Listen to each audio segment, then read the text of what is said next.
Northern Virginia Community College, or NOVA for short, is a community college which provides students of all ages and goals with an education at an affordable price. It was first established in 1964 under the name Northern Virginia Technical College. In the fall of 1965, the college opened with 761 students in a single building in Bailey's Crossroads under President Robert W. McKee.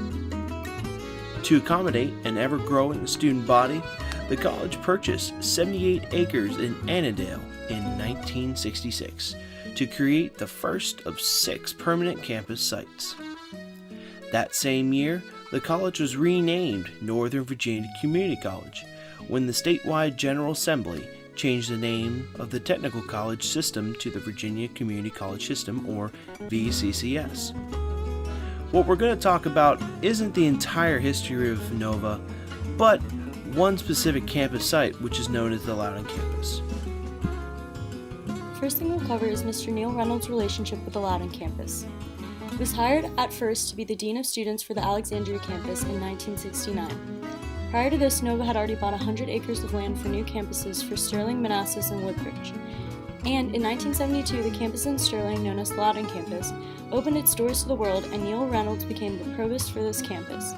If you didn't happen to know what a provost is a senior administrative officer in certain colleges. The campus was also originally known as the Arts Campus because the original intent of the campus was to be a campus specialized in the arts.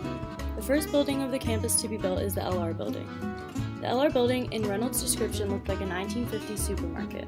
The building became known in his name due to his many contributions to the campus, as he was the one who continued to show support for this campus, not just because of its location, but because it would be a great place for many others to learn. It also helps that he's a huge fan of the arts to begin with. It's one of the main reasons why Reynolds became so attracted to the Loudon campus. The next building of the campus to be built is the LW building. This building is named after former Senator Charles L. Waddell, due to Waddell being the main force that helped fund the creation of the building to begin with. And NOVA decided to name the building after him to honor his efforts. The LW building basically became the building where the art was heavily emphasized, having many theaters and even an art gallery as well. The rest of the buildings don't have much impact as the other two, but are still very significant. The LC building that came later down the road was basically a much better LR building. It's basically a new LR building, as the cafe and the library, which were originally from LR, moved on over to LC. The LHEC building is the building where the modern art shines through, with a bunch of computer labs, and also the building being very eco-friendly, having solar panels power the entire building. The Loudon campus has come a long way since gaining 3 more buildings and gaining the Signal Hill location right across the campus.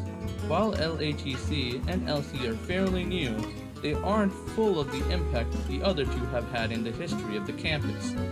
Events like President Carter showing up at the Loudon campus in 1980 at LR is a good example.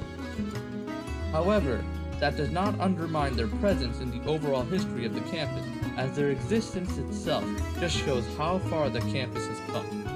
In fact, I think it's safe to say that LC and LHEC have a good contrast to LR and LW. If you go around the campus, it's like going through time, seeing how the campus was in the past and now in the modern age. Even though it took them almost 50 years, but now all the buildings are connected. For the longest time, there was no connection to LC and LHEC, but now there is an actual sidewalk. Even LR is supposed to be getting a renovation later in the future. Things are looking bright for the Loudon campus, and here's hoping it gets brighter from here.